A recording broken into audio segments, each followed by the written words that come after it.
April 12, 1945. A small farming village outside Kassel, Germany. The morning frost still clung to the grass as the inhabitants of Niederzweren awoke to the sound of American trucks rumbling down their cobblestone streets. Frau Helga Müller peered anxiously through her lace curtains, expecting to see the faces of conquering warriors, but instead spotted men in olive uniforms setting up field kitchens. Among them were soldiers, with skin darker than any she had ever seen in person. Before the day ended, everything the village knew about these Americans would be challenged in the most unexpected way. Before we dive into this story, drop a quick hi in the comments and tell me where you're watching from.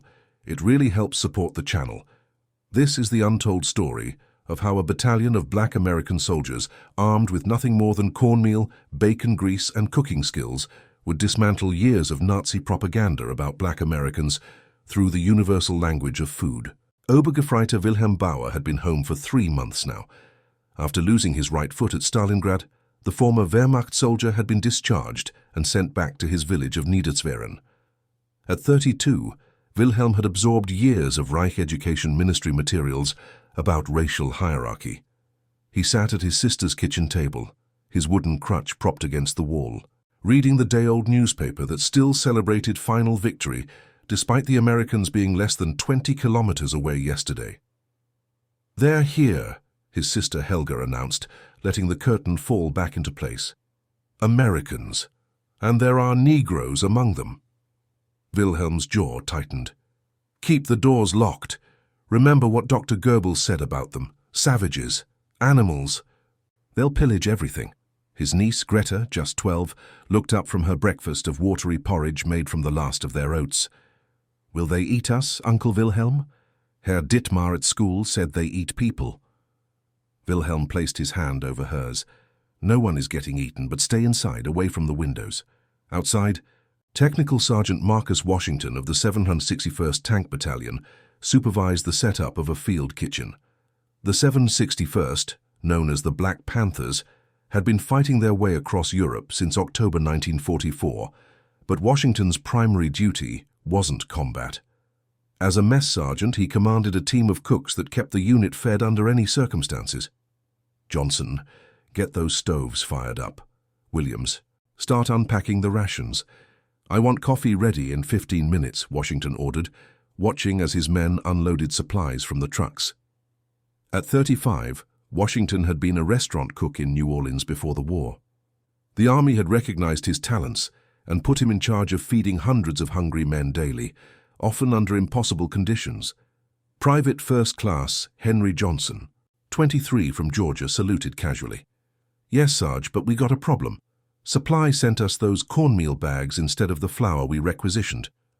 Washington frowned. "Again, that's the 3rd time this month." "Yes, sir. Seems like they keep mixing up our orders. Figure it's on purpose? You know how Lieutenant Carson is about us getting the short end." Washington sighed. As usual, they'd have to improvise.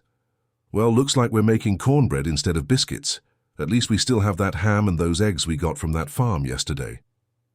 Captain Robert Miller, the white commanding officer of their support company, approached the field kitchen. At 29, Miller had initially resisted his assignment to a black unit, but had grown to respect the men under his command during their time in combat. "Morning, Washington. Kitchen up and running soon?" "Yes, sir. Though we got cornmeal instead of flour again." Miller frowned. "I'll talk to Lieutenant Carson again." He lowered his voice.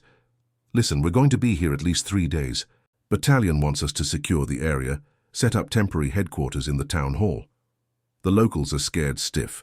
Colonel's orders are to maintain discipline but try to establish some rapport. Show them we're not the monsters their propaganda made us out to be." "Understood, sir. Though that might be harder for some of us than others," Washington said, gesturing subtly to his own face. Miller nodded grimly.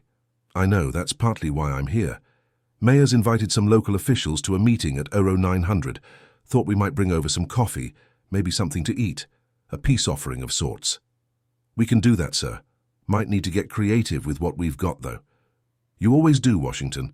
That's why you're the best mess sergeant in the battalion." As Miller walked away, Staff Sergeant James Williams approached. Williams, 25, from Alabama, had been a sharecropper before the war. He had a talent for finding food almost anywhere, a skill that had saved the unit from hunger more than once. "Sarge, I spotted a chicken coop behind that house over there," Williams said, pointing to a small cottage at the edge of the village. "And I saw a garden that probably has some early spring vegetables. Maybe we could trade for some fresh ingredients." Washington considered it. "Let me talk to the captain. We don't want to cause any trouble, but fresh eggs would make a world of difference."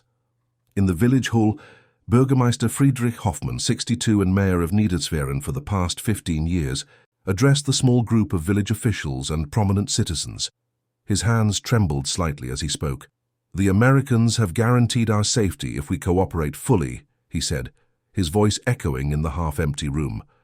Many former Nazi officials had fled the previous night. "Captain Miller has requested this meeting to discuss the terms of our accommodation." Herr Dittmar. The schoolteacher and ardent Nazi sneered. "And you believe the promises of our enemies, especially when they bring their African savages with them?" Dr. Heinrich Schmidt, the village physician who had quietly opposed the Nazi regime, shook his head. "The choice has been made for us, Dittmar. The war is lost. Would you prefer the Russians?" The room fell silent. Everyone had heard stories from the Eastern Front. "We must be practical," Hoffmann continued. "The Americans will be here until more troops arrive. They have promised food rations for the village if we cooperate." "Food?" This came from Frau Schmidt, who ran the village bakery. "My shelves have been empty for weeks. What kind of food?" "I don't know," Hoffmann admitted. "But anything is better than what we have now." Back at the American camp, Washington had received permission to approach the locals about trading for fresh ingredients. He took Williams and Private David Cooper, a 21-year-old from Mississippi, who spoke some German from his immigrant grandparents. They knocked on the door of the cottage with the chicken coop. After a long pause, an elderly woman opened it a crack, her eyes widening at the sight of the black soldiers. Cooper spoke softly in his broken German. "Guten Morgen, wir möchten handeln. Für Eier." "Good morning, we would like to trade. For eggs." The woman stared, frozen in apparent fear or shock. Washington slowly removed a chocolate bar from his pocket and held it out. "Schokolade," he said, one of the few German words he knew. The woman's eyes fixed on the chocolate. It had been years since most Germans had seen such a luxury. After a moment's hesitation, she opened the door wider and nodded. "Meine Enkelin," my granddaughter. She began in German. Cooper translated as best he could. Her granddaughter. Birthday soon. Chocolate would be special gift. Washington smiled and nodded, holding out the chocolate bar again. The woman took it with trembling hands, then gestured for them to wait. She disappeared inside and returned with a basket of 6 eggs. "Danke," Washington said, taking the basket with a polite nod. As they walked back to the field kitchen, Williams chuckled. "Did you see her face? Like she expected us to sprout horns any minute." "Can't blame her too much," Washington replied. "Nazi propaganda's been telling these folks for years that we're barely human. Add that to never seeing a black person before." "Still," Cooper said, "once she saw that chocolate, we could have been green with tentacles and she wouldn't have cared." By 08:30, the field kitchen was operational. Washington had decided to prepare what he knew best, a Southern breakfast. With the cornmeal they'd been sent instead of flour, he directed his team to make cornbread and hoe cakes. The ham they'd acquired earlier was sliced and fried. The eggs they'd traded for would be scrambled with some dried onions and the few spring vegetables Williams had managed to gather. "Coffee's ready, Sarge," Johnson announced, pouring the dark liquid into a large thermos. "Good. Cooper, Williams, you're with me. We're bringing breakfast to this meeting. Johnson, keep working on meals for the unit." At the village hall, Captain Miller was already seated at a long table with Bürgermeister Hoffmann and 5 other German officials. The tension in the room was palpable. Miller stood when Washington and his men entered with trays of food and the coffee. "Gentlemen, this is Technical Sergeant Washington, my mess sergeant. He's brought some refreshments for our meeting." The Germans stared as the black soldiers set down trays of steaming food. The aroma of fried ham, cornbread, and fresh coffee filled the room. For people who had been surviving on increasingly meager rations for months, the smell alone was intoxicating. "Please help yourselves," Miller said, gesturing to the food. None of the Germans moved at first. Herr Dittmar, the schoolteacher, looked at the food with obvious suspicion. "What is this?" he asked coldly. "Southern breakfast," Washington answered. "Cornbread, hoe cakes, ham, and eggs." When Cooper translated, Dr. Schmidt was the first to reach for a plate. "It smells wonderful," he said in accented English. "Thank you." One by one, the Germans served themselves, except for Dittmar, who watched with disapproval. Mayor Hoffman took a cautious bite of cornbread, then his eyebrows rose in surprise. "Das ist sehr gut," he said. "This is very good." As the meeting progressed, the initial tension began to ease. Captain Miller outlined the rules of the occupation. A curfew would be in place, civilians would need to surrender any weapons, and cooperation with American forces was mandatory. In return, the Americans would provide some food relief and medical assistance. Washington and his men stood against the wall, observing. Cooper translated quietly when necessary. Washington noticed that every German official, except the still abstaining Dittmar, had cleaned their plates. "The food," Mayor Hoffman said through Cooper's translation, "is not what we expected." "What did you expect?" Miller asked. There was an uncomfortable pause. Dr. Schmidt finally spoke up. "We were told that Negroes had very primitive tastes, that they barely cooked their food." Washington kept his face neutral, though his jaw clenched slightly. Miller's tone was carefully diplomatic. "I think you'll find that many things you've been told about Americans, particularly black Americans, are not accurate." After the meeting, as Washington and his men gathered the empty plates, Mayor Hoffman approached them. "Sergeant," he said, Cooper translating, "the cornbread. My mother used to make something similar during the last war when wheat was scarce. We called it Maisbrot." Washington nodded. "Necessity makes cooks of us all, sir." Back at the field kitchen, Washington's team was feeding the soldiers of the 761st. Word of the successful meeting had spread, and Captain Miller was pleased. "You made quite an impression, Washington," Miller said. "The mayor actually smiled by the end." "Food has a way of doing that, sir. I want you to keep it up. Feed our men well, but if we have extra, share with the locals, especially the children. Best propaganda we could ask for." "Yes, sir." As the day progressed, curious villagers began to venture out, watching the Americans from a distance. Children were the first to approach, drawn by the smell of food and the novelty of the soldiers. Washington had his men give out small pieces of cornbread to the bolder ones who came close enough. One small boy, about 8 years old, approached the field kitchen and stared openly at Private Johnson. The child's curiosity seemed to outweigh his fear. "Hello," the boy said. "Hello," Johnson replied with a smile. He broke off a piece of cornbread and offered it to the child. The boy took it cautiously, sniffed it, then took a small bite. His face lit up, and he quickly ate the rest. "Mehr? More?" Johnson looked at Washington, who nodded. Johnson gave the boy another piece, and soon other children were gathering, hands outstretched. By evening, the initial fear had noticeably diminished, at least among the younger villagers. But not everyone was pleased with this development. Wilhelm Bauer watched from his window as his niece Greta returned home, clutching something in her hand. "What's that?" he demanded. "Bread," she said, showing him the piece of cornbread. "The American soldiers were giving it to children." "You took food from them? After everything I told you?" "But Uncle Wilhelm, I was hungry, and it's good." She broke off a piece and held it out to him. "Try it." Wilhelm pushed her hand away. "They're trying to win you over. It's a trick." Helga, who had been listening, spoke up. "Frau Meyer said they gave medicine to her grandson. His fever has already come down." "Don't be fooled," Wilhelm insisted. "They want something, they always do." The next morning, Washington was surprised to see a small line of villagers forming near the field kitchen. Most were women and elderly men, looking nervous but determined. "What's going on?" he asked Cooper, who had been talking with them. "They want to know if we're giving out food again. And one woman says her husband is sick and asked if our medics might look at him." Washington relayed the request to Captain Miller, who authorized limited food distribution and sent a medic to check on the ill man. "Make it stretch, Washington. We still need to feed our own men first." Washington nodded. We'll make it work, sir. Williams found some more vegetables in abandoned gardens, and I've got an idea for stretching our cornmeal even further. As his cooks prepared breakfast for the troops, Washington set aside a portion of the ingredients to make a larger batch of simple hoe cakes.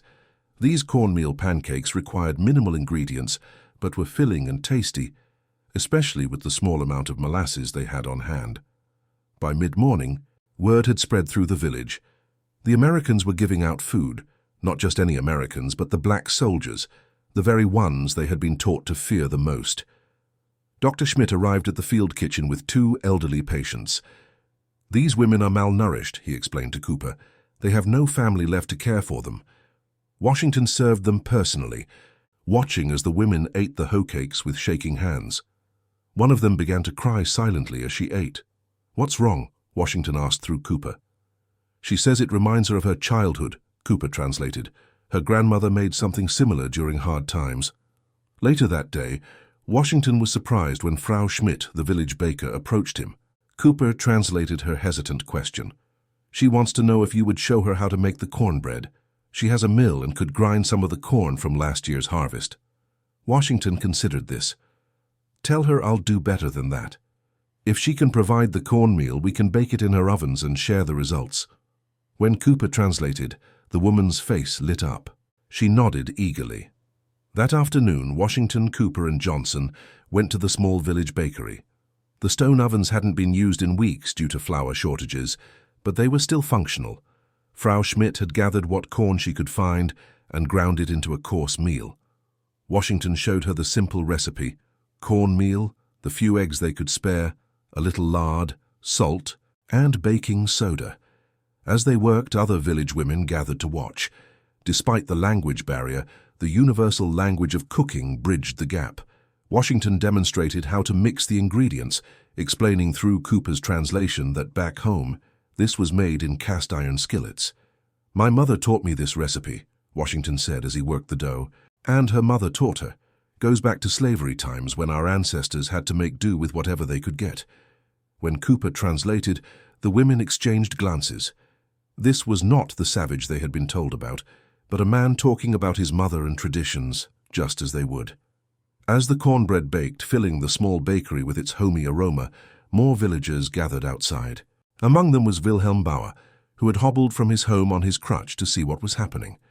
He watched through the window, his expression conflicted. When the cornbread was done, Frau Schmidt insisted that Washington take the first piece. He broke it open, the steam rising into the cold air, and took a bite.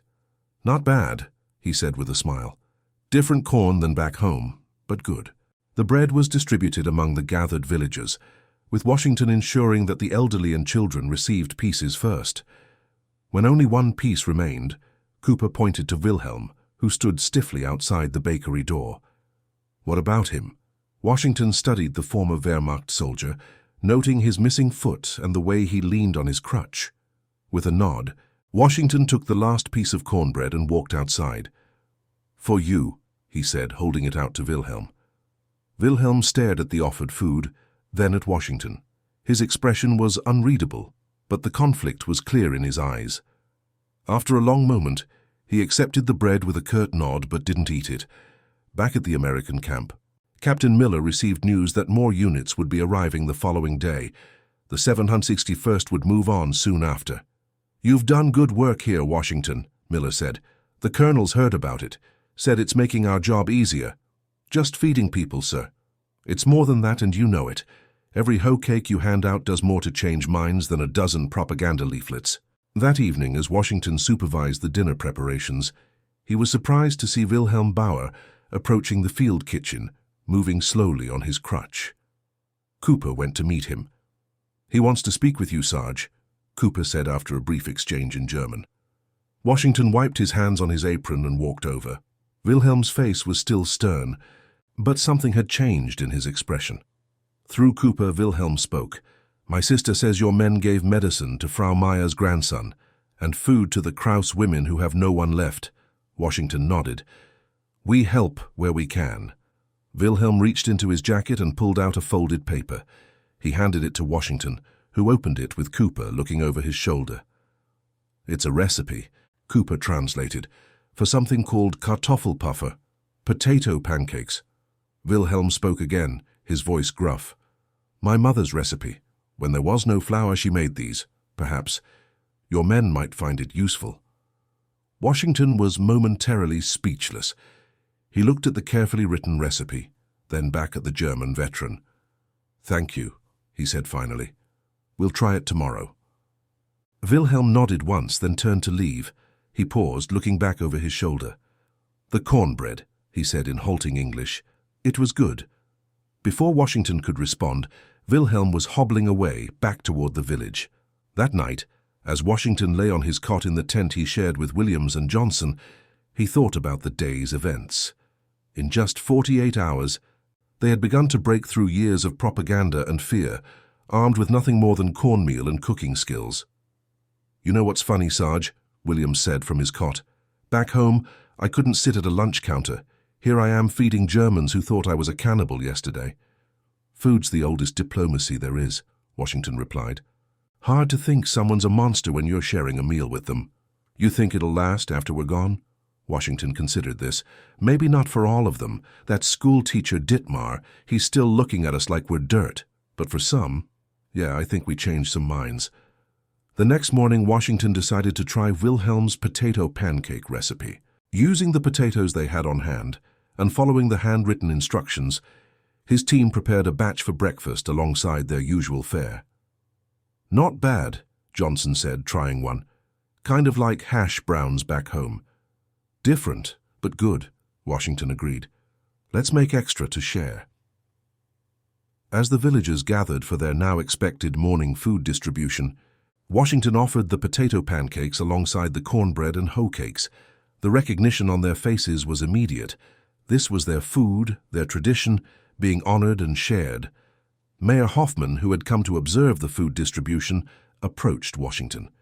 You made Kartoffelpuffer, he said through Cooper. A gift from one soldier to another, Washington replied, nodding toward Wilhelm, who stood at the edge of the crowd. Hoffman followed his gaze, then looked back at Washington with new understanding. Perhaps, he said slowly, we are not so different after all.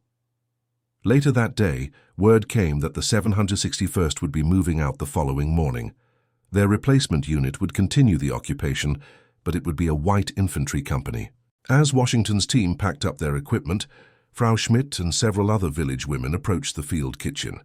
They carried small packages wrapped in cloth. For your journey, Frau Schmidt said through Cooper, bread from our own ovens, made with your cornbread recipe but with caraway seeds as we do here. Washington accepted the gifts with genuine gratitude. Thank you. And thank you for sharing your kitchen with us. Frau Schmidt hesitated, then asked, will you come back after the war? Washington smiled but shook his head. No, Ma'am. When this is over, I'm going back to New Orleans. Open my own restaurant, maybe. Then perhaps you will put Kartoffelpuffer on your menu. A little piece of Germany. I think I might do that. As evening fell on their final day in Niederzweren, Washington noticed Wilhelm Bauer making his way toward the field kitchen again. This time, his niece Greta accompanied him. Sergeant Washington, Wilhelm said in his halting English, Cooper hovering nearby to translate if needed. My niece has a question. Greta stepped forward, clutching something in her hands.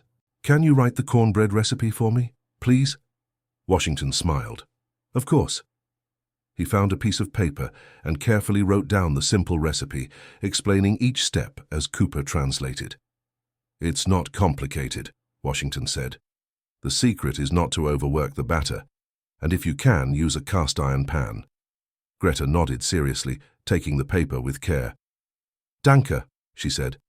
When I am grown, I will remember the black soldiers who made cornbread.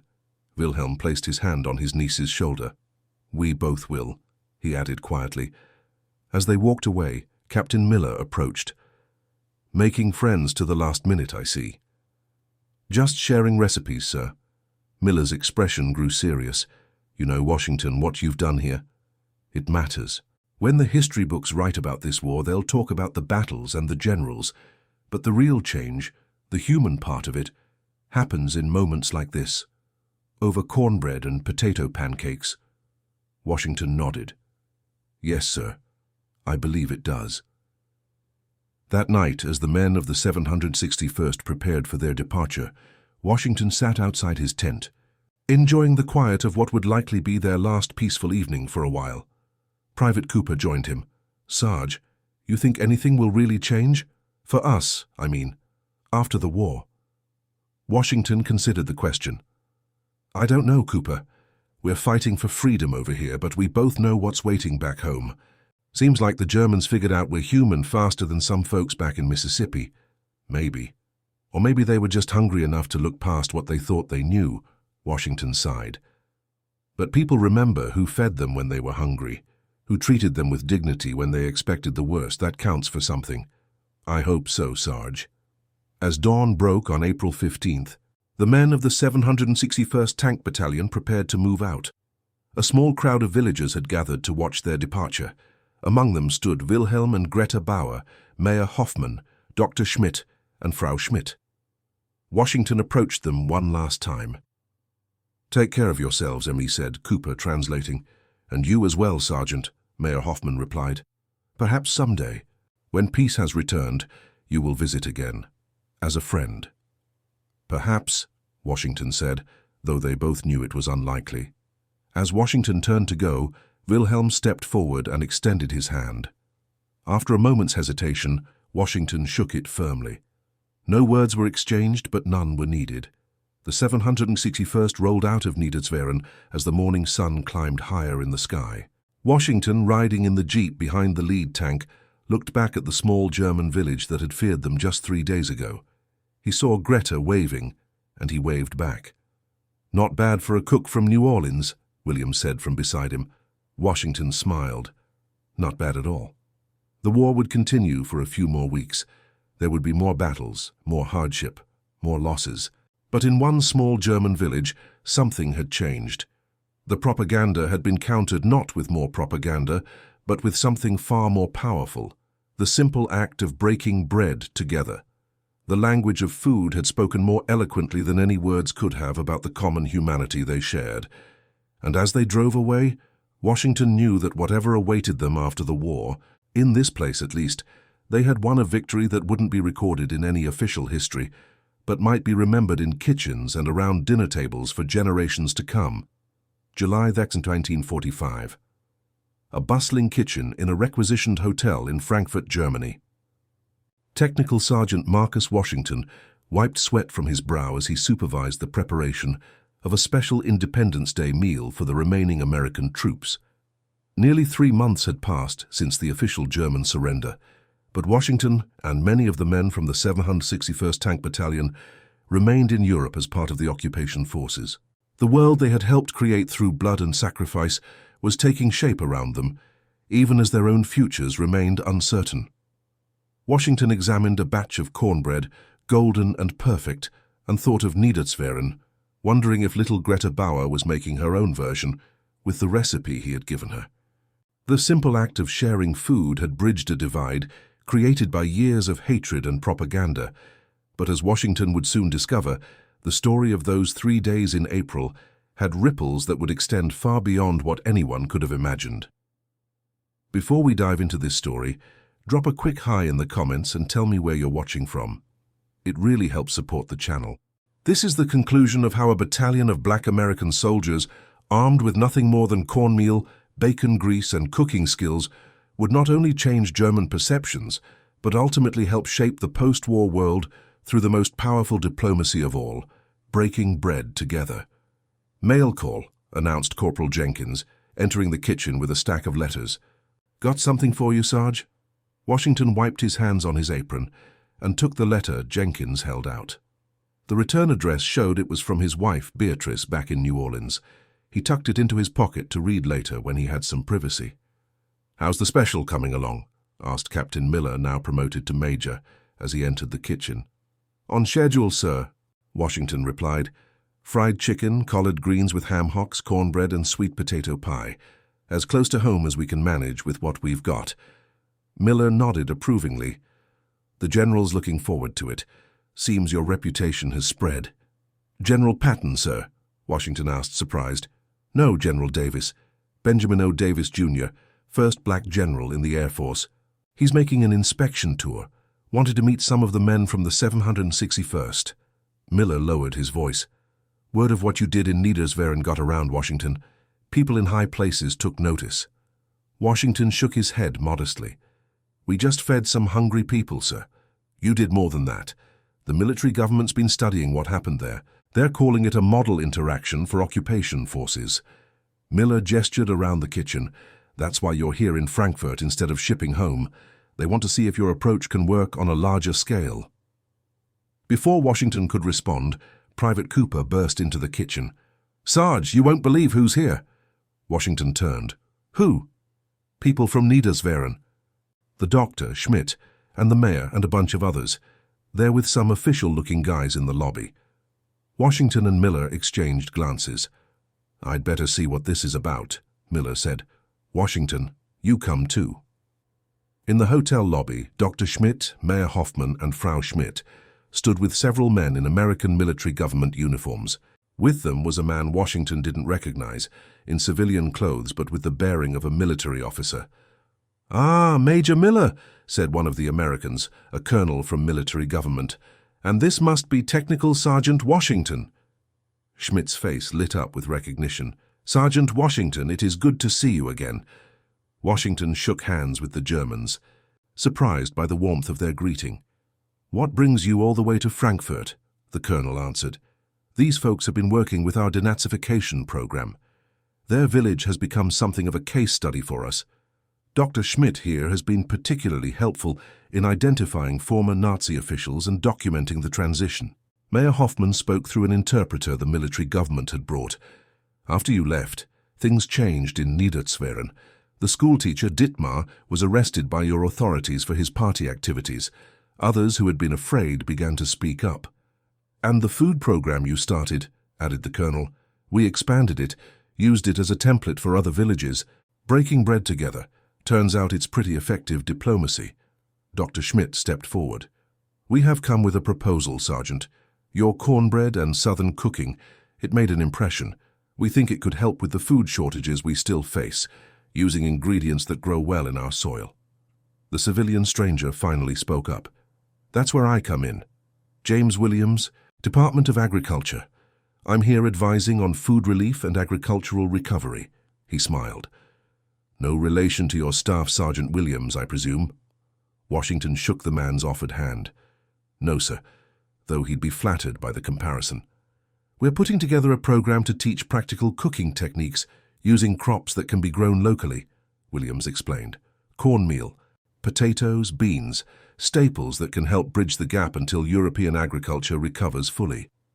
Your experience in Niedersweren suggests that cultural exchange through food can accomplish multiple goals at once. Washington looked at Miller, who nodded encouragingly. Sir, I'm just a mess sergeant. I cook what my mama taught me. Sometimes the most powerful innovations are the simplest ones. Williams replied, We'd like you to help develop training materials, show other occupation forces how to do what you did. Before Washington could respond, another familiar face entered the lobby, Wilhelm Bauer, moving with a new prosthetic foot rather than his crutch. Behind him came his niece, Greta. Sergeant Washington, Wilhelm said, his English noticeably improved. We have come also. Herr Bauer, Washington said, genuinely surprised. You're looking well. American doctors, Wilhelm explained, tapping his new foot. Part of rehabilitation program. Greta stepped forward, holding something wrapped in cloth. I made cornbread, she said in careful English, with your recipe. Washington unwrapped the cloth to reveal a golden brown loaf, slightly different in shape from his own, but unmistakably cornbread. You added something, he said, catching the scent. Caraway, she replied proudly. Like German bread. American and German together. The symbolism wasn't lost on anyone present. Washington broke off a piece and tasted it. It's good, he said, really good. The girl has been teaching others. Mayor Hoffman explained through the interpreter. Many in our village now make this bread. When the flour rations are too small, the cornmeal stretches what we have. Colonel Thompson cleared his throat. That's exactly the kind of practical application we're interested in, Sergeant. Not just feeding people, but teaching them to adapt with available resources. Washington looked at the hopeful faces around him, then at Major Miller. "Sir, I'm due to rotate home soon." "I know," Miller said, "but they're offering to extend your deployment by 3 months with promotion to Master Sergeant, if you'll help with this program. Your choice, of course." Washington thought of Beatrice and their small apartment in New Orleans, of his dreams of opening his own restaurant after the war. But he also thought of the hungry children in Niederzweren, of Wilhelm's grudging respect, of Greta learning to make cornbread. "I'll need to write to my wife," he said finally, "but if she's agreeable, then yes, I'll stay and help." That evening, after the visitors had been shown to their quarters, Washington sat alone in his room and opened Beatrice's letter. Her flowing handwriting filled several pages with news from home. His brother had found work at the shipyards. Their neighbor, Mrs. Thibodeau, had passed away. The Victory Garden in their backyard was flourishing. Then he reached a paragraph that made him sit up straight. "The strangest thing happened last week," Beatrice had written. "A letter came for you from Germany. Not from one of your army friends, but from a German woman named Schmidt. She wrote in broken English about how you had taught her to make cornbread during the war, and how it had helped her village survive the hard months after. She sent a recipe for something called Kartoffelpuffer and asked if I might try it. I did, Marcus. They're like potato pancakes. And they're delicious. I served them at church last Sunday with a bit of applesauce, and everyone wanted the recipe. Isn't that something? Your German potatoes and my southern cooking bringing people together across an ocean." Washington read the paragraph twice more, a smile spreading across his face. He hadn't known Frau Schmidt had his home address. Cooper must have given it to her. The thought of Beatrice cooking Wilhelm's mother's recipe in their New Orleans kitchen, serving it to their church community, created a connection he couldn't have imagined when they'd rolled into Niederzweren that April morning. He took out a sheet of paper and began to write to Beatrice, explaining the opportunity he'd been offered and asking for her blessing to stay a few more months. As he wrote, he realized that what had begun as a simple act of necessity, cooking what they had available, had grown into something much more significant. The next morning, Washington met with Williams from the Department of Agriculture and the military government officials to discuss the food program in more detail. They gathered in a conference room with maps of occupied Germany spread across the table. "Food is political," Williams was saying. "Always has been, always will be. The Soviets understand this. They're using food distribution to build loyalty in their zone. We need to be just as strategic." "With respect, sir," Washington said, "what worked in Niederzweren wasn't strategy. It was just people sharing what they had." Williams smiled. "That's exactly the strategy we want, Sergeant. Authentic human connection. But we need to scale it, systematize it, without losing that authenticity." Colonel Thompson pointed to the map. "We've identified 20 villages in our sector where we want to implement pilot programs, locals learning to cook with American ingredients, Americans learning German techniques, cultural exchange through food." "And where do I fit in?" Washington asked. "We want you to train other mess sergeants," Thompson explained. "Show them what you did in Niederzweren. Then they'll be deployed to these villages to replicate the approach." Washington considered this. "It won't be exactly the same. Every village is different." "Of course," Williams agreed. "We're not looking for cookie-cutter solutions, but the principles you applied, respect, cultural exchange, practical teaching, those can work anywhere." Later that day, Washington found Wilhelm Bauer sitting alone in the hotel garden, smoking a cigarette. "May I join you?" Washington asked. Wilhelm gestured to the empty chair beside him. His face was less stern than it had been in April. The hard edges softened somewhat. "Major Miller tells me you've been helping with denazification," Washington said, sitting down. Wilhelm took a long drag on his cigarette before answering. "Not by choice at first. Your authorities questioned everyone in the village. When they learned I was Wehrmacht, not SS or party member, they asked about others. Who was true believer, who just followed orders. That must have been difficult." Wilhelm shrugged. "Truth is always difficult, but necessary." He paused. "Dietmar, the school teacher, he filled children's heads with lies for years. Told my niece that black soldiers would eat her. He looked directly at Washington. Instead, you fed her. This is something I cannot forget. I was just doing my job." "No," Wilhelm said firmly. Your job was to feed American soldiers. Feeding Germans was humanity. He struggled for the right word. After years of being told you were Untermenschen, subhuman, you showed more humanity than many Germans. Washington wasn't sure how to respond to this. He changed the subject slightly. Your English has improved. American Rehabilitation Center. They teach English while they teach us to walk again. They say it will help us find work with occupation forces. And will you? Work with the Americans? Wilhelm considered this. Perhaps. There is nothing left of the Germany I fought for. Maybe that is a good thing. He gestured to his prosthetic foot. I gave this much for a lie.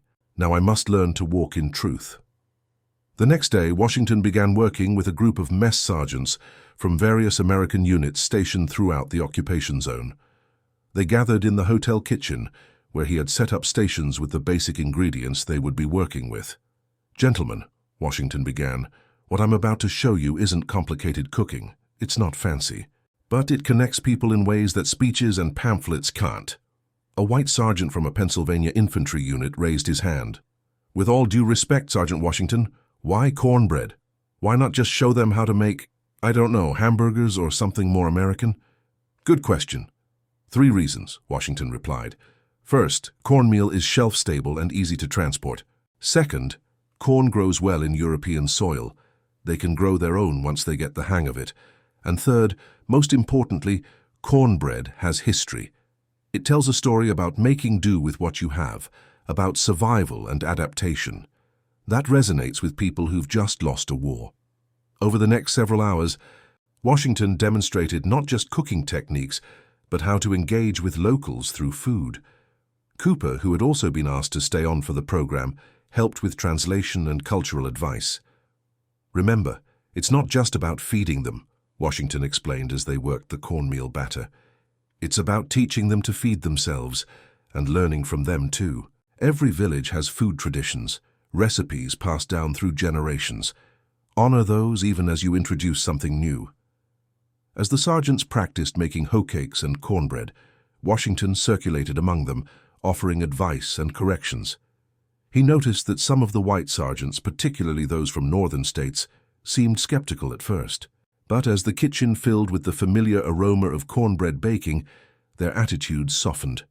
My grandmother made something like this, admitted the Pennsylvania sergeant, tasting his first attempt. Not bad, actually. Southerners don't have a monopoly on making do with less, Washington said with a smile. Hard times teach the same lessons everywhere. After the training session, Major Miller pulled Washington aside. You're good at this, Washington, a natural teacher. Thank you, sir. The General's dinner is tomorrow night. How are the preparations coming? On schedule, sir, though I'd like to add something to the menu with your permission. What's that? Washington smiled. Kartoffelpuffer, German potato pancakes, served with applesauce, like they do here. Miller raised an eyebrow. Bold choice for Independence Day. Yes, sir, but appropriate, I think. We're celebrating American independence while helping Germans find a new kind of freedom. Seems fitting to acknowledge both. Miller considered this, then nodded. Do it, I think General Davis will appreciate the symbolism. The Independence Day dinner the next evening was held in the hotel's formal dining room. General Benjamin O. Davis, Jr., resplendent in his uniform, with the star of a brigadier general on each shoulder, sat at the head table with several high-ranking officers from the occupation authority. Washington and his team had outdone themselves. The fried chicken was perfectly crisp. The collard greens seasoned just right, the cornbread moist and golden. And alongside these southern staples were Wilhelm Bauer's mother's potato pancakes, served with homemade applesauce. After the meal, General Davis asked to meet the kitchen staff. Washington stood at attention as the general approached. At ease, Sergeant, Davis said. That was an excellent meal. Reminded me of home. Thank you, sir. That was our intention. Davis glanced at the empty plates. I understand you've been doing some remarkable work with food diplomacy. Just cooking, sir. No false modesty, Sergeant. I've read the reports from Niedersweren and about this new program. You've discovered something important, that shared meals can bridge divides that seem insurmountable. It's an old truth, sir, as old as humanity. Davis nodded thoughtfully. Sometimes the oldest truths are the ones we most need to remember. He paused.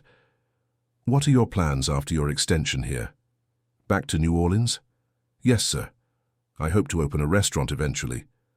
A worthy ambition, Davis said, but I wonder if you might consider another path first. The Army is changing, Sergeant. Slowly, too slowly, but changing nonetheless. President Truman is considering an executive order to desegregate the armed forces. Washington was surprised by this. Sir? Nothing definite yet, but men like you, men who've proven themselves not just in combat, but in building bridges between cultures, will be essential to that transition. Davis handed Washington a business card. If you're interested in being part of that change, contact my office when you return stateside. Washington accepted the card, stunned by the implication. Thank you, sir. I'll give it serious thought. Later that evening, as the guests departed, Washington found Greta Bauer helping to clear tables. She wasn't officially part of the staff, but she had insisted on assisting. Did you enjoy the meal? Washington asked her. Very much, she replied in her improving English. The potato pancakes, they were like my grandmother made, and next to American cornbread. She smiled shyly. It was like friendship on a plate. Friendship on a plate, Washington repeated. I like that. Maybe that should be the name of my restaurant someday. Will you have restaurant in America after war? That's the plan, in New Orleans, where I'm from. With cornbread and Kartoffelpuffer both? Washington smiled. I think that would be fitting, don't you? The next morning, Washington received a cable from Beatrice. Her message was brief but clear. Proud of what you're doing. Stay as long as needed. Love, always. With her blessing secured, Washington threw himself into the food diplomacy program with renewed energy. Over the following weeks, the initiative expanded beyond the original 20 villages. Mess sergeants trained by Washington returned with stories of their own successes, German housewives learning to make biscuits and gravy, American soldiers discovering the joys of Sauerbraten and Spätzle, communities coming together around shared meals. In Frankfurt, Washington worked with Frau Schmidt to compile a cookbook that combined American Southern recipes with German traditions, adapted for the available ingredients. It would be distributed throughout the American occupation zone as part of the food relief program. What shall we call it? Frau Schmidt asked through Cooper as they finalized the manuscript. Washington thought for a moment, remembering Greta's words. How about friendship on a plate, German-American cooking for a new beginning? Frau Schmidt smiled broadly when Cooper translated. Perfect, she said. This is exactly what it is. In mid-August, as the program was fully underway, Washington received unexpected news. A reporter from Stars and Stripes, the Army newspaper, wanted to interview him about the food diplomacy initiative. The story would potentially be picked up by newspapers back home. I'm not sure I should be the face of this, Washington told Major Miller. It's a team effort. It was your idea, Washington, your approach. Besides, don't you see the value in Americans back home reading about a black sergeant leading this successful program, especially now? Washington understood what Miller was referring to. In the months since Germany's surrender, racial tensions had flared in several American cities. The contrast between black soldiers fighting for democracy abroad while facing discrimination at home had become increasingly stark. I suppose there is value in that, Washington acknowledged, if it helps change minds. The interview took place in the hotel kitchen, where Washington demonstrated cornbread making while answering the reporter's questions. The young journalist, a lieutenant named Brennan, seemed genuinely interested in the program's success. So essentially you're saying that food succeeded where military might alone couldn't? Brennan asked. Washington considered his answer carefully. Military might won the war, sir. No question about that. But winning the peace takes different tools. Food speaks a language everyone understands. It says, I see you as human. I care if you're hungry. We can share this table as equals. And you found Germans receptive to learning from black American soldiers, given the Nazi racial ideology. Some more than others, Washington admitted. But hunger is a powerful motivator. Once people taste good food, they start to question what else they might have been wrong about. After the interview, Washington gave Brennan a tour of the broader program, introducing him to Wilhelm and Greta Bauer, Dr. Schmidt and others from Niederzweren, who are now helping to expand the initiative. "One last question, Sergeant," Brennan said as they concluded. "Do you think what you're doing here has implications beyond Germany? Could food diplomacy work elsewhere?" Washington thought about General Davis's words, about the changes coming to the military, about the struggles still facing Black Americans back home.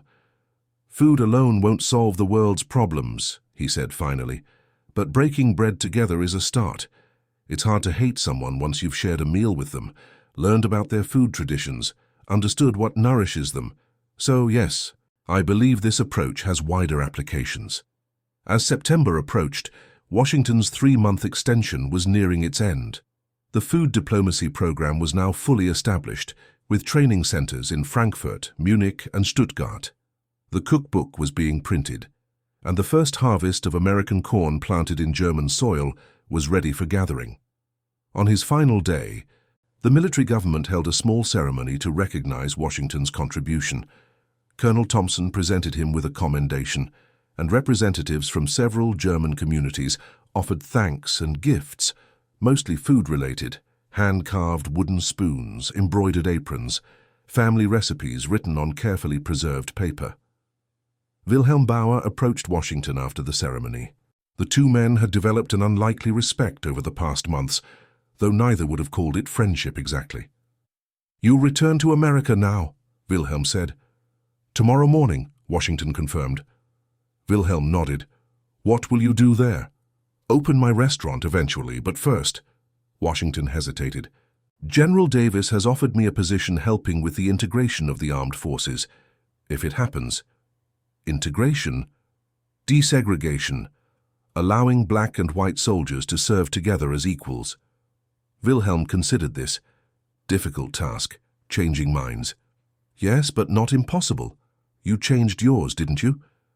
Wilhelm's expression remained stoic, but he nodded slightly.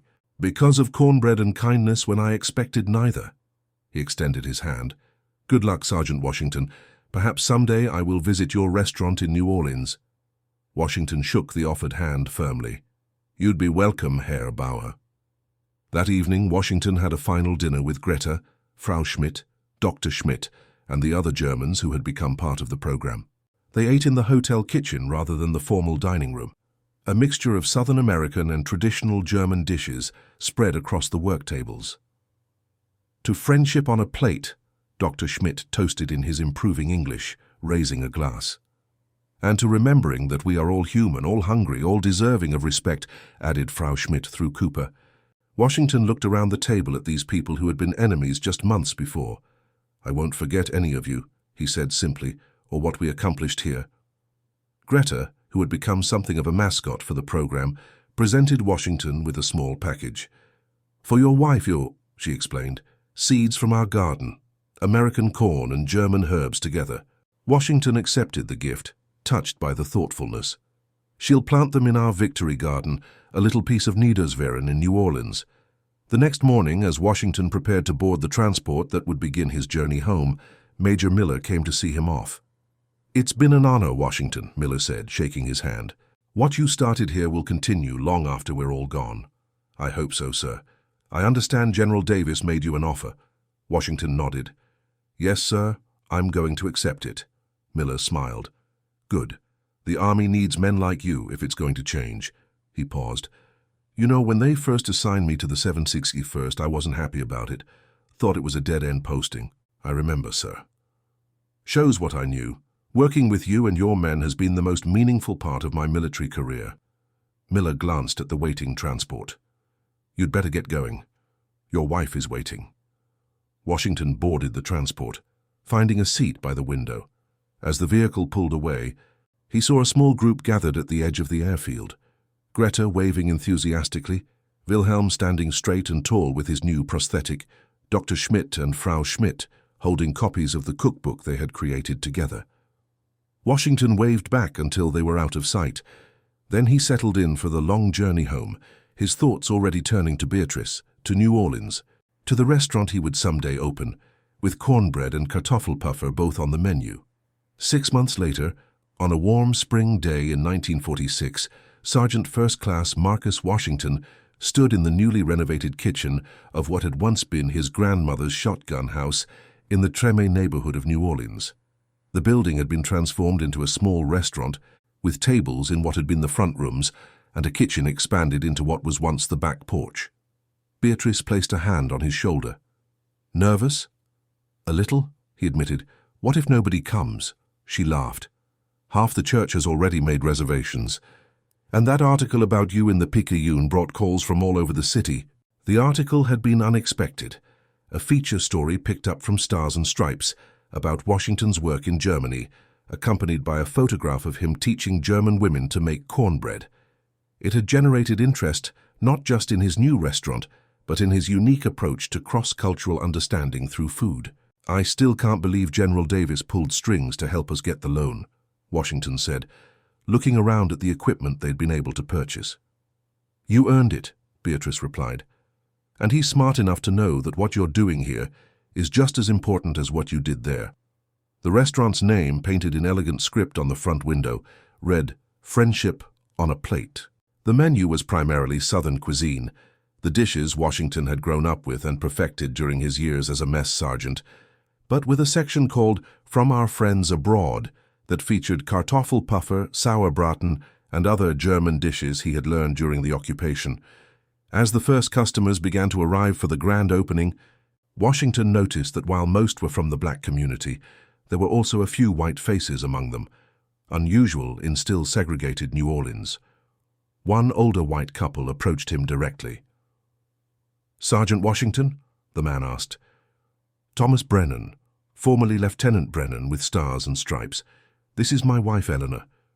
When we read about your restaurant opening, we had to come see it for ourselves." Washington shook their hands, genuinely surprised. "It's good to meet you, sir. Your article made quite an impression here." "As did you in Germany," Brennan replied. "I followed up on the food diplomacy program before I was discharged. It expanded to over 100 communities and became a model for occupation policies. Some say it significantly accelerated denazification in the areas where it was implemented." Washington hadn't known this. "I'm glad to hear it continued successfully." "More than successfully," Brennan said. "Oh, and I brought you something." He handed Washington an envelope. "This arrived at the Stars and Stripes office for you. They forwarded it to me when they heard I was coming to New Orleans." The envelope bore German stamps and the return address of Niederzweren. Inside was a letter from Greta Bauer, written in careful English, accompanied by a photograph. The picture showed Greta, Wilhelm, Frau Schmidt, and several other villagers standing proudly in front of a small bakery. The sign above the door read, "Amerikanisch Deutsche Bäckerei," American-German bakery. "We opened our bakery," Greta had written. "We make cornbread and biscuits and German bread too. Uncle Wilhelm helps now. He is not angry anymore. People come from other villages to taste American food. We tell them about you and the black soldiers who were kind when we expected cruel. Some do not believe at first, but then they taste the food and begin to understand. This is our friendship on a plate." Washington showed the letter and photograph to Beatrice, who smiled through tears. "You see? It goes on, what you started." As the restaurant filled with customers, Washington moved from table to table, greeting guests and explaining the origins of various dishes. When he reached the Brennans' table, he found them enjoying Kartoffelpuffer with applesauce alongside traditional red beans and rice. "An unusual combination," Brennan remarked, "but it works surprisingly well." "That's the whole idea," Washington replied. "Different traditions that complement each other rather than compete." As the successful opening night wound down, Washington stood in the doorway of his restaurant, watching the last customers depart. Beatrice joined him, slipping her arm through his. "What are you thinking about?" she asked. "Those 3 days in Niederzweren," he replied. "How something so simple, just feeding hungry people, could lead to all this." He gestured to the restaurant, to the letter from Greta, to the diverse customers who had filled the tables. "Makes you wonder what else might be possible." Beatrice squeezed his arm. "I'd say you've earned the right to find out." In the years that followed, Friendship on a Plate became more than just a successful restaurant in New Orleans. It became a meeting place where people from different backgrounds could come together over food that told stories of shared humanity. Washington never forgot those 3 days in April 1945 when cornbread and hoe cakes had begun to break down barriers built by years of hatred and propaganda.